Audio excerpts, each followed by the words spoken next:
session. Um, It's better later than Today, never. excuse me? Better later than never. Yeah. Well, yeah, I finished it. I was like, okay, I gotta hear it. But I wanted to make certain that I have enough appropriate handouts for what we're going to discuss this morning. To me, this was one of the more tangible um, chapters in the book. And so what I did, I tailored it for my fanatical realtors. So I'm going to again provide you with handouts. And today, I think what we're going to go off can really make a difference, provide you with the confidence when talking to either a buyer or a seller.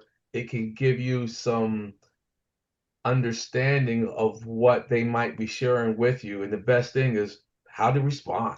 I mean, a lot of times we go there, we don't really know how to respond or what do we say. And so this is something that I hope you will find beneficial.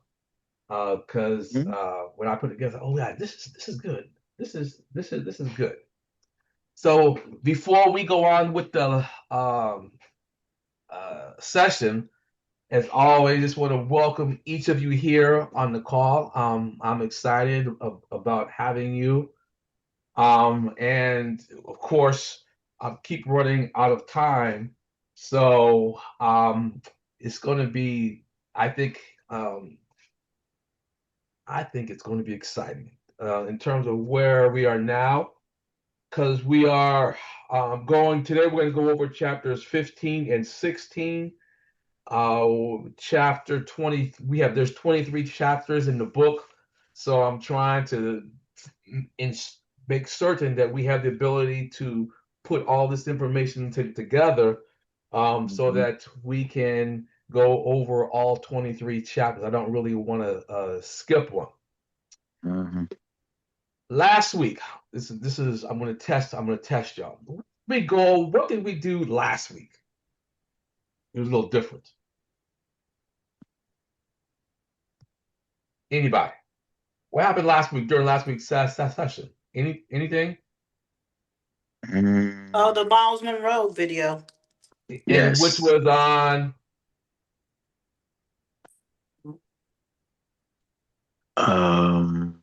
Miles Monroe? Yes, it was. Mhm. It was about one word, and that's what I'm focusing on: consistency. Consistency. Oh, Oh yeah, you got all consistency. yeah. And the reason why I was excited about sharing that video, because from now until uh, the end of this session, I'm going to talk about consistency and finishing strong. So we have approximately seven more seven more weeks, seven more chapters to go through. And each one, I'm going to really to remind us about that video. Consistency. Finish strong. We're almost at the end. I know you're like, okay, we got to do this in another week. Um, but Mm. as we go on, the material elevates um, itself and becomes more and more important, and it's going to be beneficial for all of us. So, and today is really going to be no example. So that was one reason why I showed the video last week. Consistency. Consistency is the key, and the key is consistency. That's what I learned many years ago. Um, and Miles Monroe, he talked about it's not how talented you are, it's not how good you are, it's how consistent you are. Some of us may not be as gifted as others. It's okay. It's all about consistency.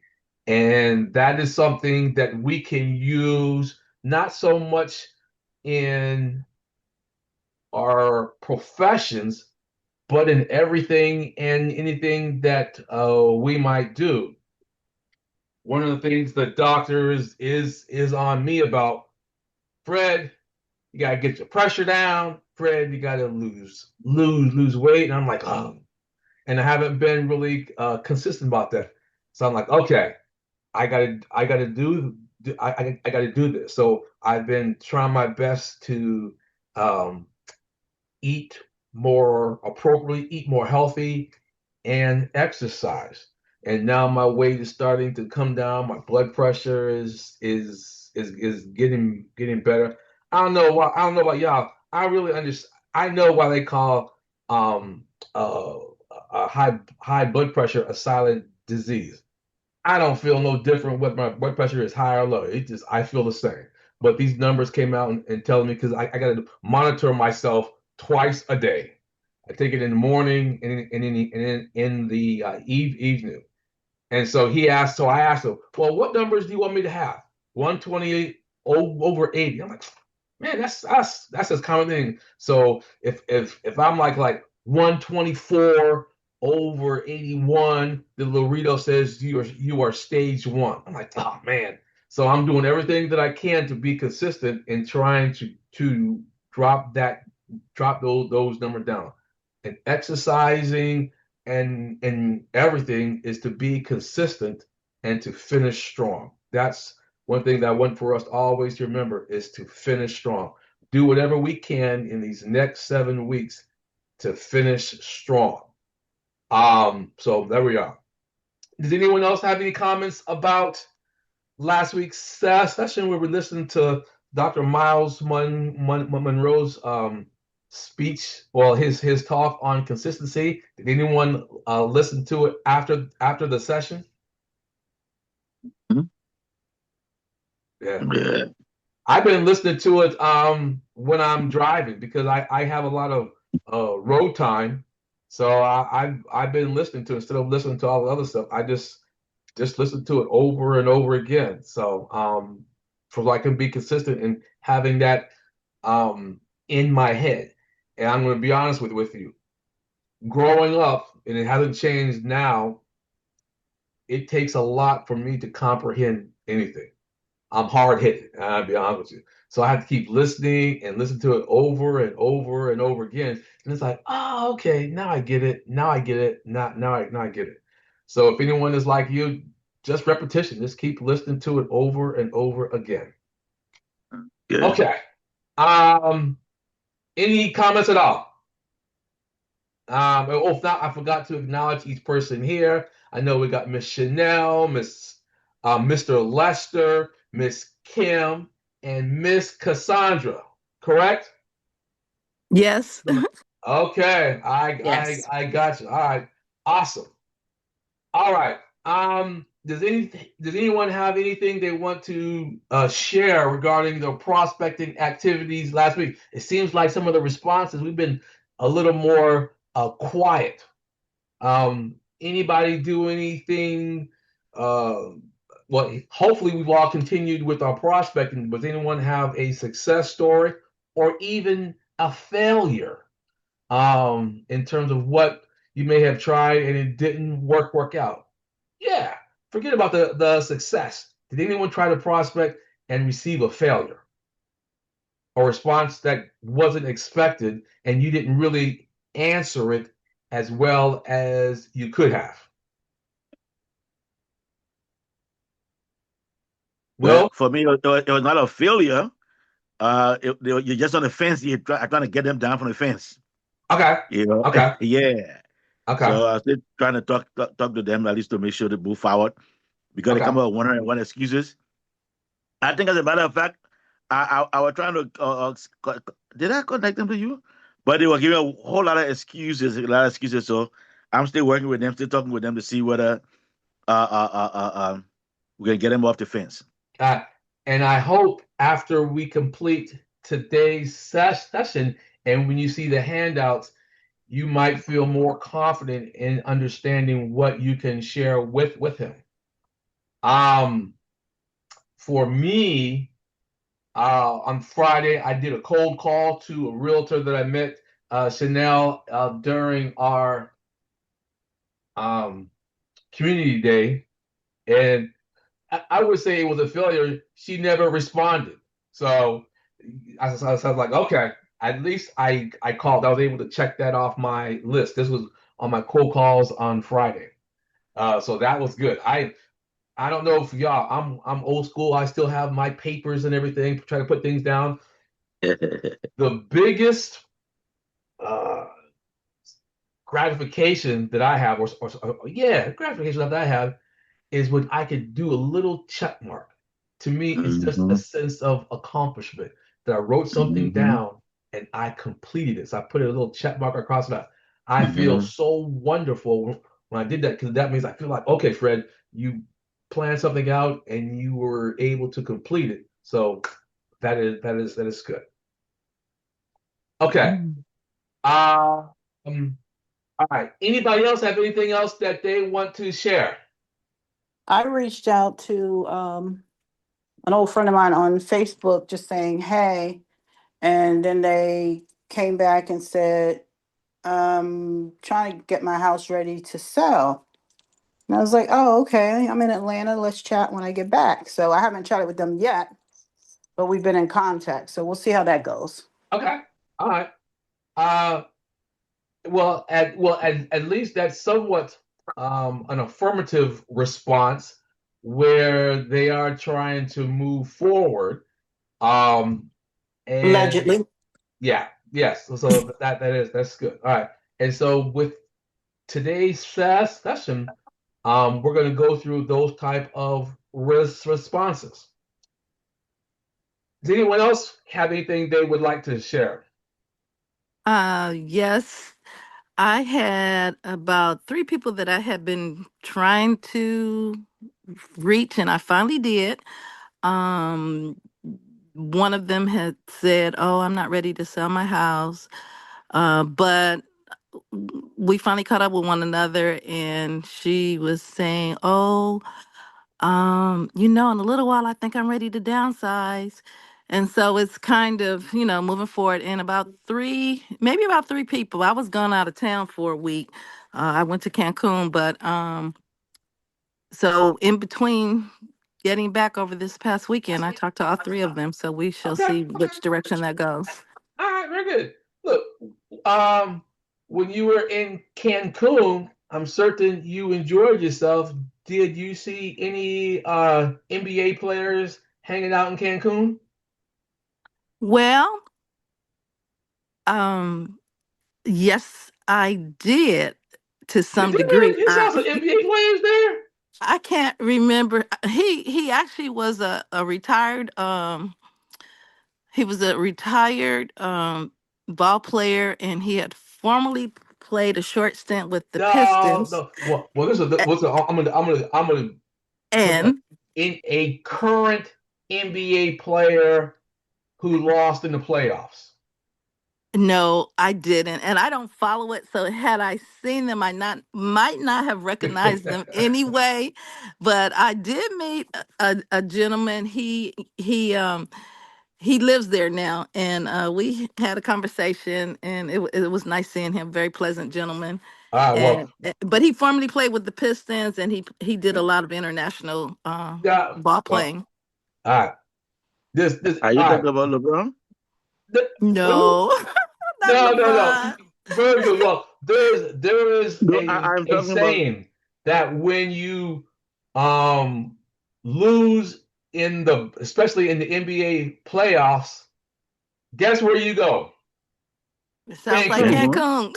There you go. Yeah. So you lose the playoffs, like, okay, I'm going to Cancun instead of going to Disney. When you win, like Super Bowl and that, and in the sports now, when you lose, my son's like, well, okay, well, I guess they're going to Cancun. Cancun. That's the reason why I asked that question. Okay. Oh, See, I didn't, okay. I did, I didn't, I wasn't up to speed with that, but I get it now. You go to Cancun. Okay. Okay. All right. So we got 43 minutes to rock and roll, and we got a lot of information to share, and we're going to jump in at it. All right. So we first want to do is we're going to start with chapter 15, telephone prospecting. Um, and for those of us that can remember when we first started out in sales, and we knew we had to um, start getting sales, we have to develop a pipeline so that we can be able to have a transaction. And in order for us to get paid, and we had to go through and start calling people up. Ooh, get on that telephone. And we know starting off, and we've all shared our stories, where you were asking people for business through telephone prospecting is intimidating. And one of the main reasons why it can be intimidating is because the fear factor comes in, where the ugly word rejection. All of this comes into play in prospecting, but when you're on the phone and you're asking for business, and when you don't get it, you're like, I don't want to do this. And how many times have we received literature, seen YouTube videos or Instagram, Facebook, where it says telephone prospecting is over? You don't need to do telephone prospecting. There is an easier and better way. And that's because we know easier is what we're all trying to, gravitate towards, because if it's easy, like fine.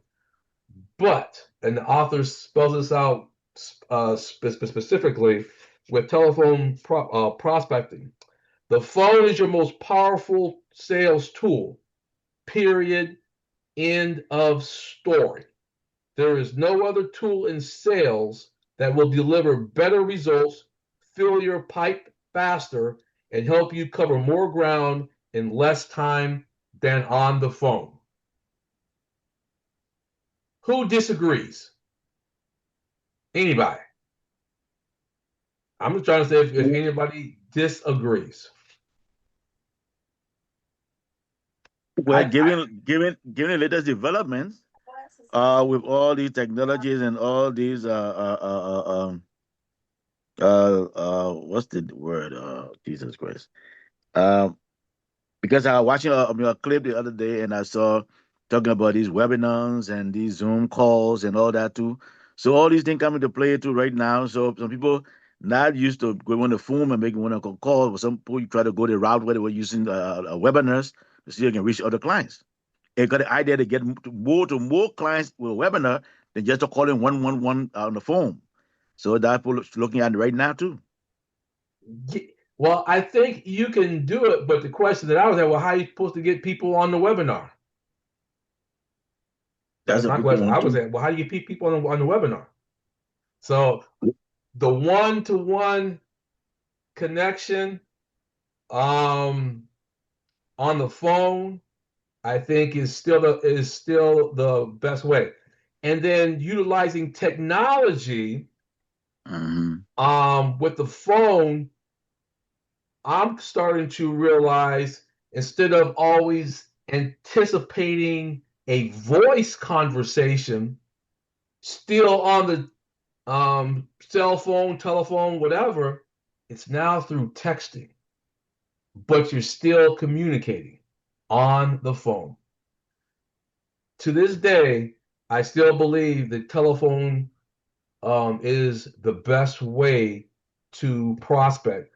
But I'm also starting to qualify it after you make the initial conversation and they know who you are, texting. And I'm still old school. Pick up the phone and call me, but everybody else is not like me, so I've learned how to adapt. How many of you have seen a switch from a verbal conversation to a text conversation? Nobody else, or is it just me? I have. Yeah, Now, I think. Okay. I was Okay. going to say most of the time I do more texting Yeah. than Yeah. because the Yeah. talking takes when I get on the phone with a client that I know well, then that's a longer conversation than if I just text and say, "How you doing?" How is Yeah. everything going? Yeah. Yeah. And Yeah. Yeah. I think it definitely can be longer, but I find it more fruitful. And I Mm. just enjoy more of the interacting, the back and forth on the phone versus on a text. So, um, that is, of course, that's just my preference. Yeah, Um, Fred. yes, Yeah, I agree with you. I think initially we need to make a call and get to that one-on-one personal interaction going, and then follow up with a text. It'd be more effective. But you just go straight to the texting. Most time you don't, so now you get no feedback. yes. Okay. Now, Lester, you are absolutely correct. And that brings us to the next question. One of the things that when we are having a conversation, say a phone conversation, when we're prospecting, one of the things that we have to realize is the conversation is not about us, it's about them. The more they talk, the better success. The more they talk, the more successful we could end up being. And the whole purpose of prospecting on the phone is to do what? What is the objection? What is the objective?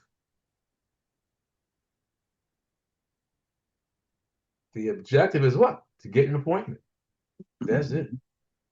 That is the objective, is to get an appointment. If we can get an appointment and we can sit down and meet with them, that's when we have a greater likelihood of getting the business.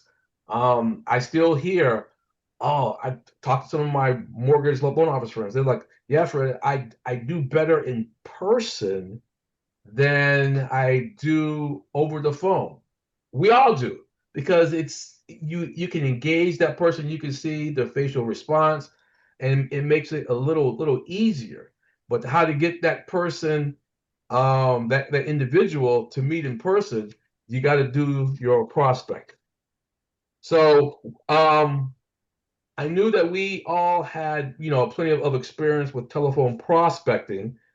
Um, and so that I didn't really want to go over one thing. Oh, this is the one thing I wanted to challenge us with.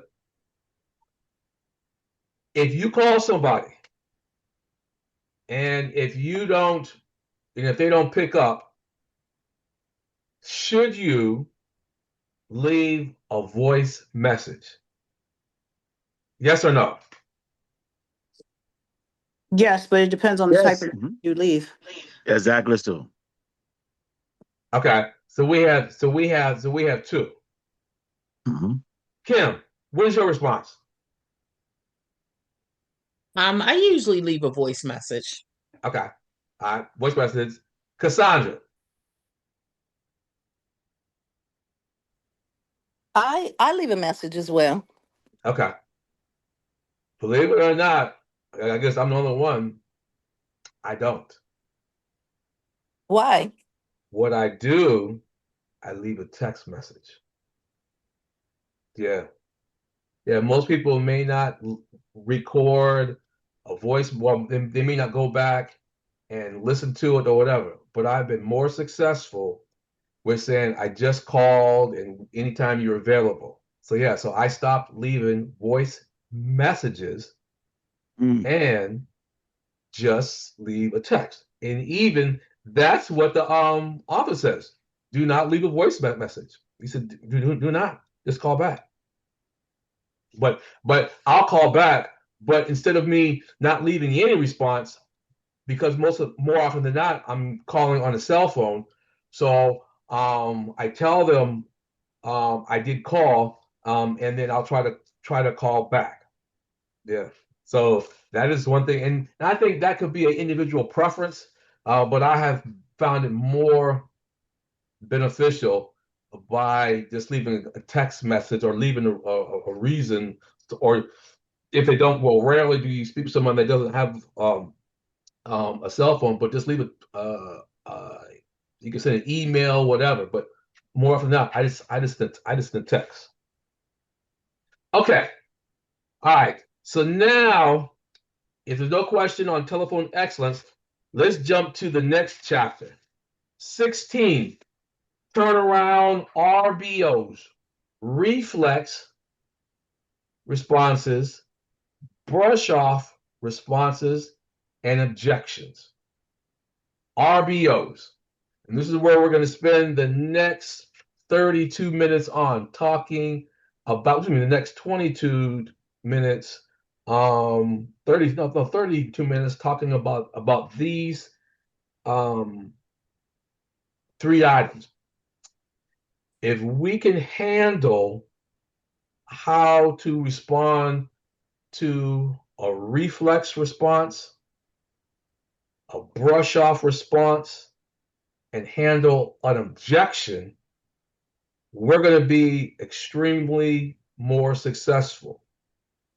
Cassandra, when you shared how you tried to reach out to some of your individuals that you are prospecting to, hopefully from the information that we're going to go over at this point, it will help you to be more successful in terms of possibly how to take someone off of the fence. Take someone off of the fence. So, okay.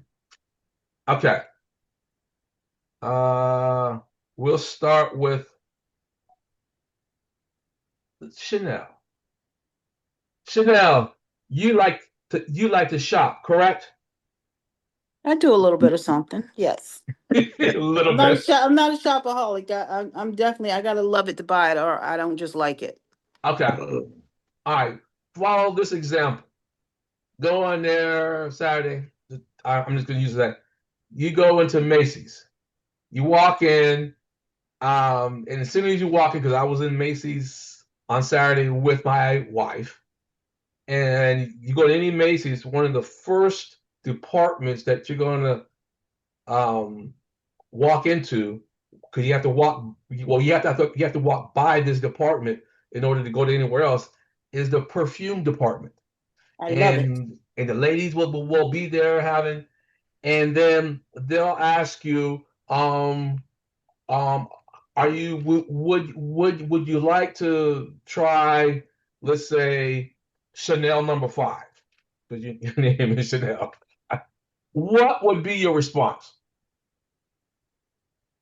No, I'm good. No thanks. And then I just go around and try all the ones I like. Thank you. That response that you just gave is called a reflex response. Something that you just say automatically. You go into a store and they want you to see, can I help you? No, I'm just looking. Or you go somewhere else. Oh, nah, I'm not interested. These are reflex responses. We all have them.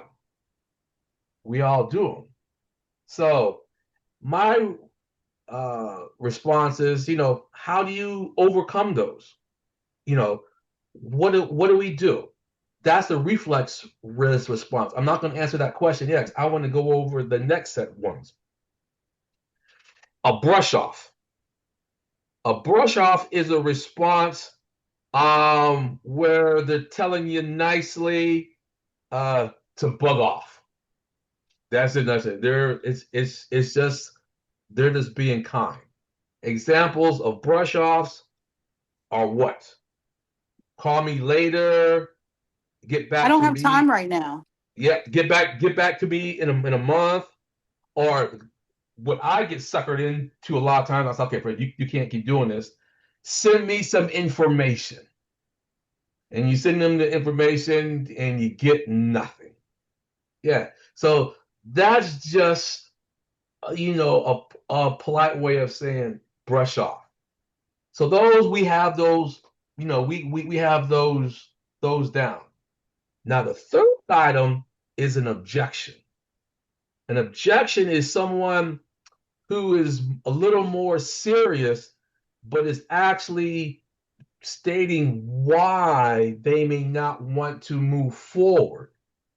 And if you can provide a good response to an objection, you can have a better likelihood of continuing the conversation with the whole purpose of scheduling an appointment.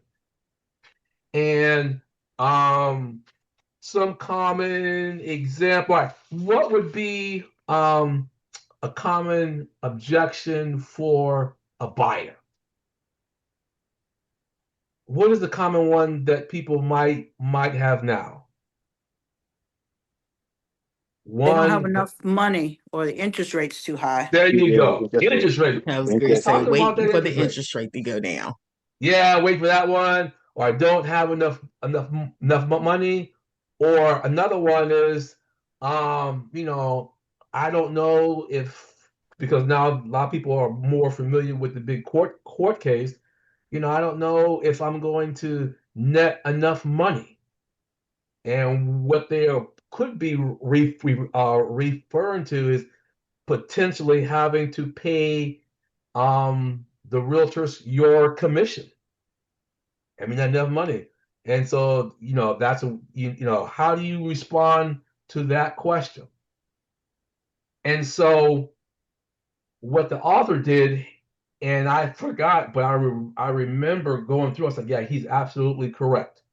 When you receive these responses, he has this method, and it's called the anchor, disrupt, and ask.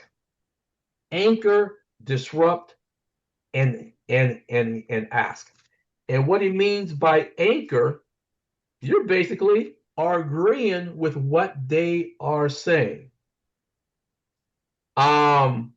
So if someone says, I am looking, I've had I've heard some salespeople say, great, I am so glad you are looking because there's plenty of items here to look at.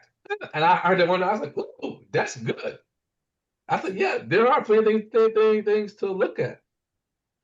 So the whole purpose of to anchor, according to the author, is to give yourself an anchor or something to hold on to until you'll wait, hold on, wrong one. No, yes.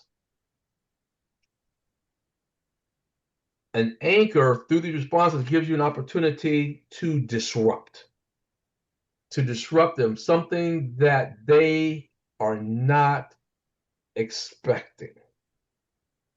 That's what it is. For them to hear something that you would not anticipate. And then once you are able to do that, then you're able to move forward. So I'm going to read exactly what the author says. The purpose of the anchor statement, sometimes called a ledge, is to give yourself an anchor or something to hold on to until your brain catches up, takes over, and manages the disruptive emotions generated by rejection. So that's what we started to do with anchor. And then, Lord have mercy, Mr. Wilson is all over the place. And I'm telling you stuff that I'm saying it doesn't make sense. See, there you go. I'm so excited. This ain't making no sense. Thank you, Chanel, for laughing because you're probably like, what is Fred talking about? Because I'm like, wait a minute. No. Forget everything I just said. We're going to go through and put through what I came up with, and then you'll have a better idea. All right. What I'm going to do is share my screen. I'm going to start with the buyer.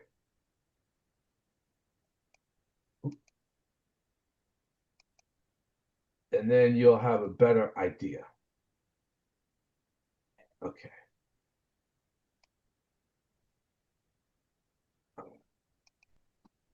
Hold on.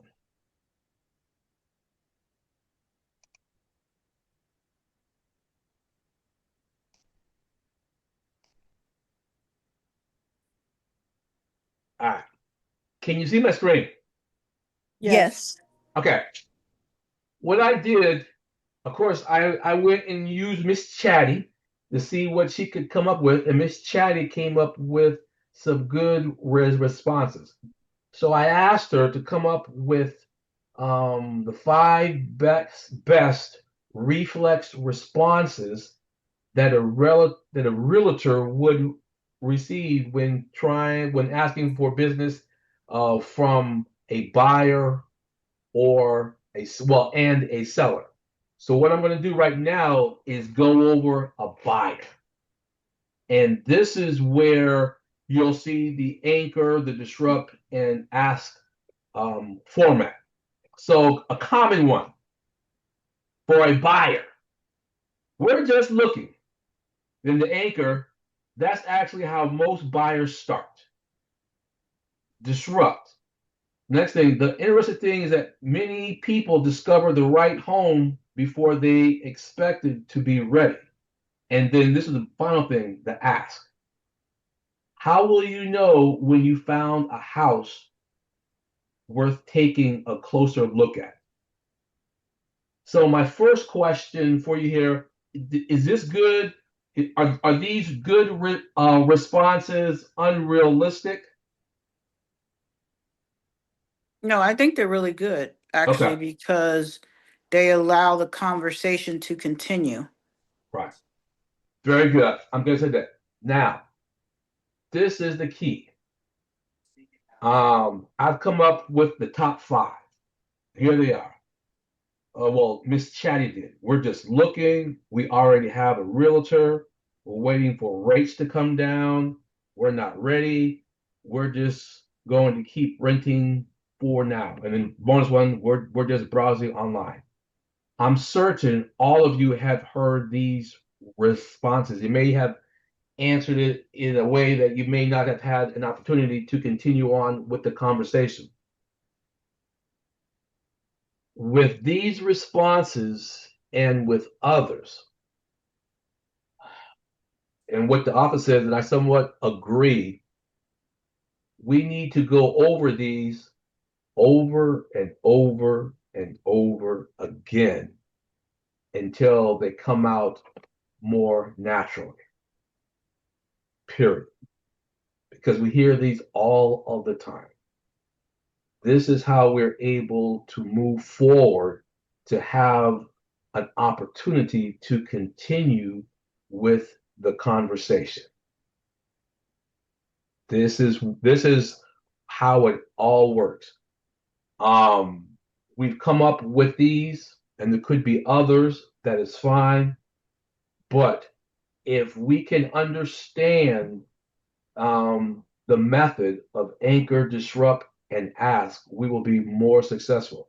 The only way to be more successful is to try it, and then for us to be able to have this where it comes out more conversational. My recommendation is, and I'm doing this now, well, a lot of the information that I've shared with you, um, I've changed it for a loan officer, and when I'm making calls, I have that information right there in front of me. Boom, I have in front of me. So I'm using this. So for these responses here, this is the common reflexes for realtors with buyers. So for me, as a loan officer, I'm going to have the most common reflex responses from realtors. I'm going to have it on my desk. And then when I'm engaging with realtors, I'm just going to use my best to try or do my best and utilize those responses. Yeah, it may not come out as well as I would like, but it's going to be, I think it's going to be more beneficial for me than not having it at all. It'll give me, I think, a stronger possibility of continuing with the conversations. Oh, I see. Fred, Yes. now for me, If they tell me they have a realtor, I just say, good luck with your transaction, or I don't ask any more questions because I feel like that's kind of um, impeding on their their realtor relationship, and that can be an Ah, ethics violation. So well, I well, Miss Kimberly Wright, you are 100% correct. My response is this: this is just a reflex. A Mhm. reflex a reflex. They could be telling you the truth, or they could not be. So I I would don't know. say like, oh, that's fantastic. Who is it? I might know her or him. If they can't give you a name, they probably ain't got one. Yeah. Keep in mind, Sometimes I will say, well, if anything changes, feel free to give me a call, or. yeah, but you see, that's no more different than you going into a store and someone says, "May I help you?" And your response is, "No, I'm just looking." And you know good and well when you went in that store, there was something specific you want to buy. Because for me, when I go into a store, because I hate shopping, when I go to any store, I don't care what it is, there's a 90% likelihood that I'm there to buy something. I don't shop. I don't like it. So and if I say I'm just looking, I'm be honest, I'm not telling the truth because I'm in that store. I'm there to buy something and to get out. So yeah, Yeah, I've learned like at an open house, when I engage them in conversation, I don't typically ask that do they have a realtor because they'll volunteer that if they are working with someone. But if they feel like you said, like the person in the store that I'm kind of pushing them, they'll say it, but a lot of times they won't have one. So I just engage in how long have you been looking?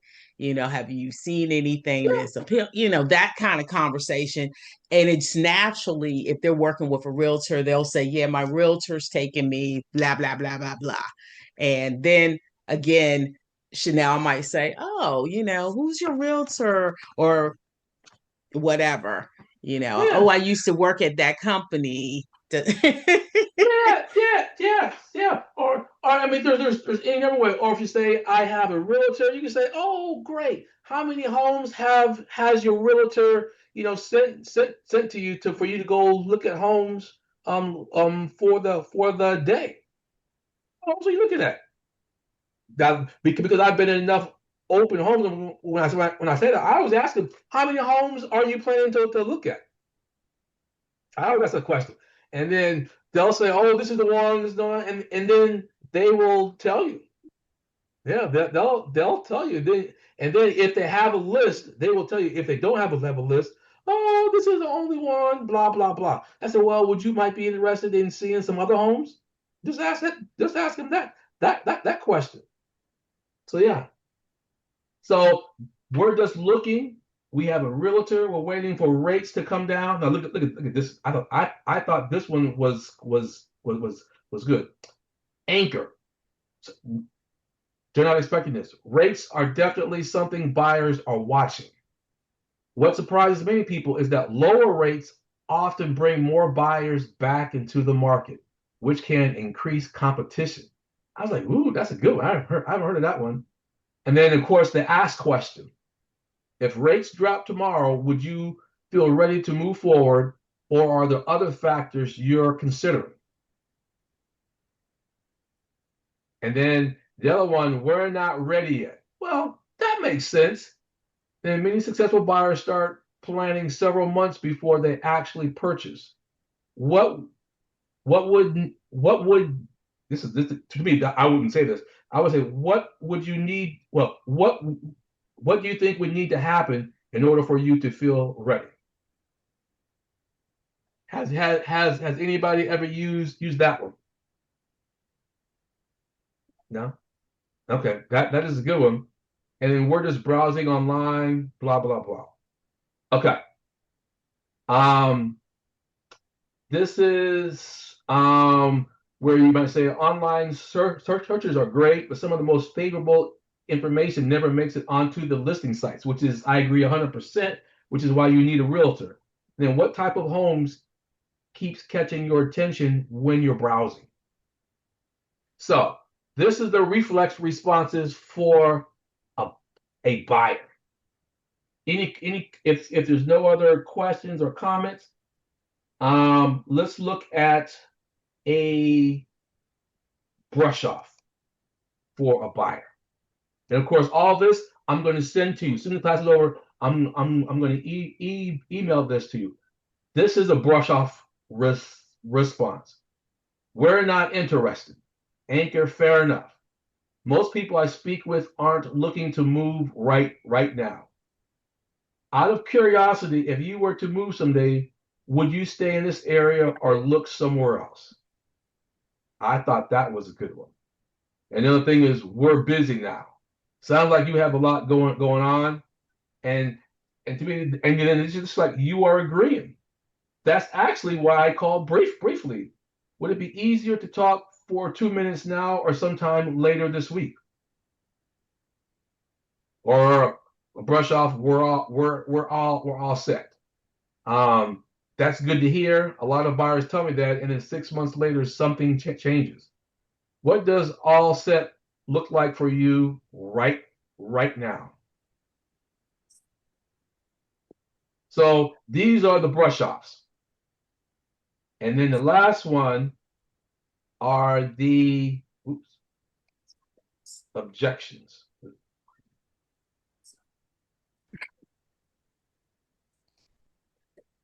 Again, another one, we're not interested, fair enough. Most people, I think, aren't looking to move right now. And then you can see the ask out of curiosity, if you were to move someday, would you stay in this area or look somewhere else?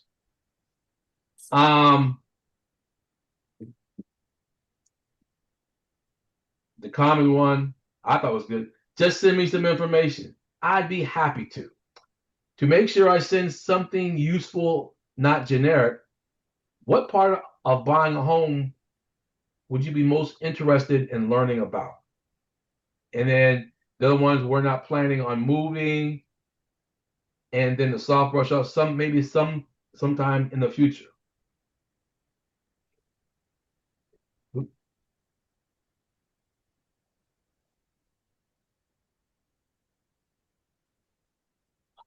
Okay.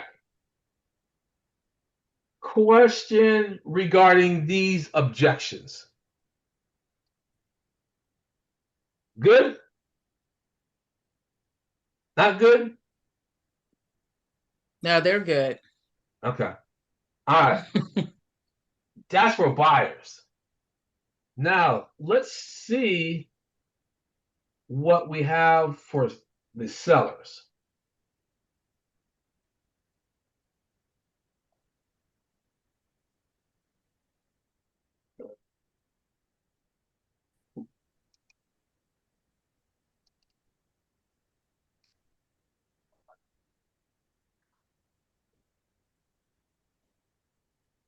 Okay. This is the reflex response for sellers. Common one. We get the calls on our home phone from people, asking us if we'd be interested in wanting to list our house. And response is, we're not selling. Boom. And this is good. Many homeowners I speak with aren't. What's interesting is that some of the best moves happen when life changes unexpectedly. If you ever did decide to move, what do you think would be the reason? The reason why I thought this is good, this has nothing to do with money. That's why I thought this response was where the person on the other line is asking, well, what would be the reason, do you think, when you might be ready to move? What is the reason why? And then, excuse me? I was going to say, Fred, I think that's an excellent response because I know in my own life, I see things changing. I keep saying things are changing on a dime. People's health, all types of things. Absolutely. And it may not be what you were planning to do, but all of a sudden, so when you ask what what circumstances, or what does it say, what if you ever decide to move, what do you think would be the reason? It makes people think, would I want to downsize, if I had a health issue, because Absolutely. yeah, And those, it's not about money, it's about life. Life happens. exactly. It's, Mm-hmm. it's, it's about life. When life happens, it ain't about money. It's about resolving that issue. We're happy where we are. That's great. A lot of people who love their homes will still keep an eye on their options. And again, this is a good one. What do you enjoy most about living here? We're happy here. Well, what do you enjoy? Well, that's wonderful. Well, what is it about living here that you enjoy the most? And then they're going to tell you because they're not expecting that. And then that's when you, all right. So, all right, Miss Kim. Oh, good, good. 1 minute. If someone says, um, if I ask you as a buyer, as a potential seller, what do you enjoy most about living here? What would be your response? Uh, now I don't know if I have one, but when my kids were younger, I would have said the school system. Yeah. Mm-hmm. And then, okay, now I'm going to pick on you. So if someone says the school system, and if you're trying to get them to list the house, what would be your what would be your response? Yeah, I'm putting you on the spot. Um, so when your children graduate out of the school system, would that be a time where you would consider moving? Good, good, good, Because I'm in that position, Fred. good. Very Kids good. are grown, so. Very Mhm. good. Okay. All right. Here we go. I like this one, the common one. We already have a realtor. You can use this at open house. Sounds like you've built a relationship. Many homeowners know an agent but haven't talked with them about their home's value recently. When was the last time someone gave you an updated market evaluation? Is that something you might be able to share at an open house, Miss Kim? Yes, absolutely. Absolutely. And because we're too busy now, sounds like your schedule is packed. And I thought this was good. That's exactly why I wanted to keep this brief. And then if someone says, would it be easier to connect later this week or next week? I'm like, yeah, I don't know too much about that one, but that's exactly why I wanted to keep this brief. My response was, well, that's exactly the reason why I am calling, because I know you are busy and I want to make certain that the information that I share is brief and to the point. Mr. So and so, is that would that be important to you? Yeah, that's fine. And then you can keep something real short and sweet. Um, okay.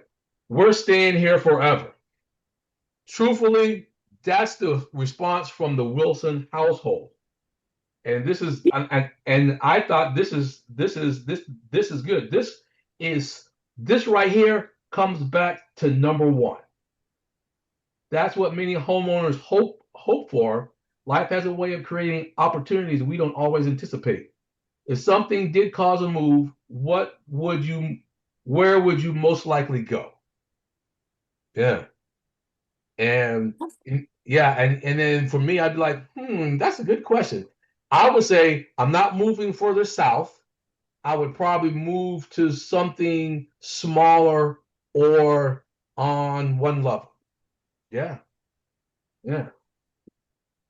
So that's a reflex response for a seller, which I thought was good. All right. So now those were good. Let's look at a brush off. Of course, we're not interested in just another way. That's completely your choice. Most homeowners I speak with aren't actively looking to sell to today, which is true. Out of curiosity, how long do you see yourself staying in the home? Out of curiosity, how long do you see yourself staying in the home? Oh, this is the famous one. Call me back later. Absolutely. Before I do, I'd rather make the next conversation relevant to you.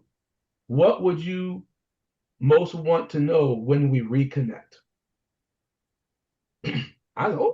That is good. Then you find, okay, when would you like for me to call you back? And then the ask, we're stating put. I'm coming right here. If life did throw you a curveball, Catch a new shirt on. where do you think you Right, would go next? it's just right. Yeah, this is where I want to Yeah. take those. Um, Okay. that's my goal. That's what I'm gonna be looking for is. Chanel, you're on speaker. Oh, I'm sorry. I was going to mute it. Okay, all right. And then the last one is objections. This is it. We're waiting for the market to improve. Many homeowners are paying close attention to the market. The challenge is that the markets rarely send an invitation when conditions are ideal. What specifically would need to improve before you feel comfortable making a move? There you go. And then this is, of course, everybody talks about the interest rate. We don't want to give up our low interest rate. That low rate is definitely valuable.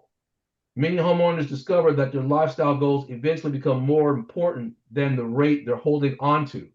What would have to change in your life for moving to be worth considering despite the rate? Again, trying to figure out what else is more important than their interest rate.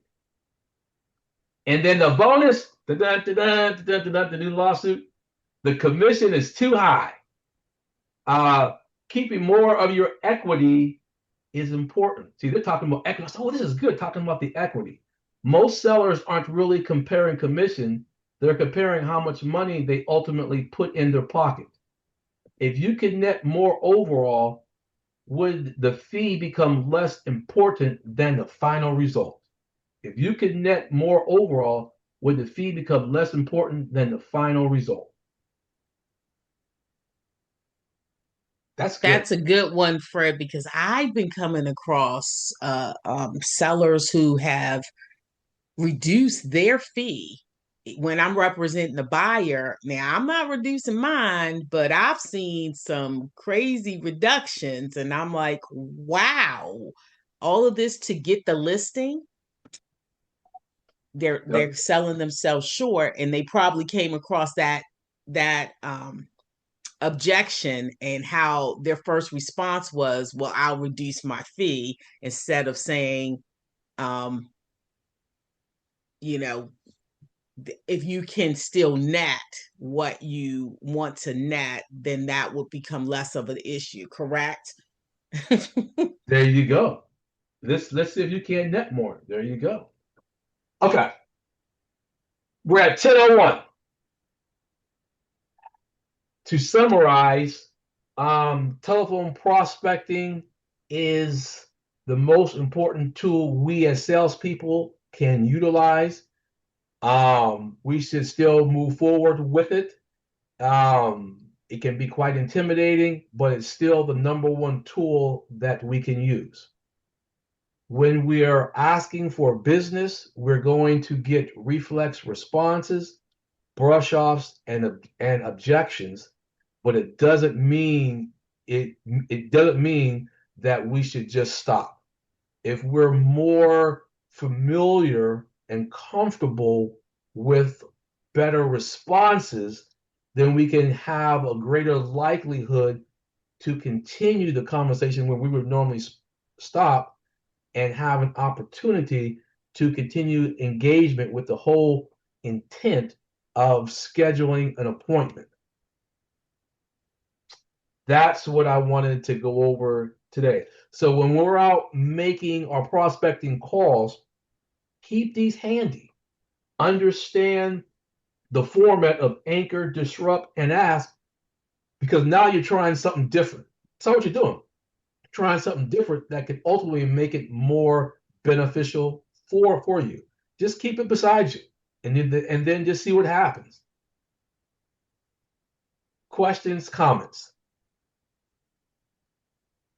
I think the more that you get set with like you were talking about how people have an automatic response, you have to get set with your automatic responses too. So you have to go over these responses that you've given us and make sure that you can memorize it so it just flows naturally. Conversation. And of course, the more you do, the better off you're going to be. And the best part about it is consistency. Even if you do one a day, you're consistent. That's the one thing I think. Consistency is not so much the total amount. The consistency is doing it on a regular basis. Just like if you have water, that a little trickle of water going over a stone, over time, that little water will make an indentation in that stone. It may take a long time, but if that water consistently flows, eventually there will be an indentation in that stone. And that's all what we're saying going forward, is to have that consistency so we can finish strong. And with this information here, hopefully it will give you more encouragement of being able to better respond to some of the questions and concerns that you are having. That's all I got. So next week we will be here, and then we're going to 17. The secret lies of gatekeepers. We don't have too many gatekeepers, so we might have to expand on something else. But I might have something different for next week. I might have a surprise for you. Okay. All right, everybody. Make it a great week. Make the calls, and let's continue with consistency to finish strong. Thank you. Thanks, Fred. Thank you. You guys are the best. Okay. Yeah. Have a great Have a week. great week, everybody. Thank you, Benny. It's good seeing you. You too.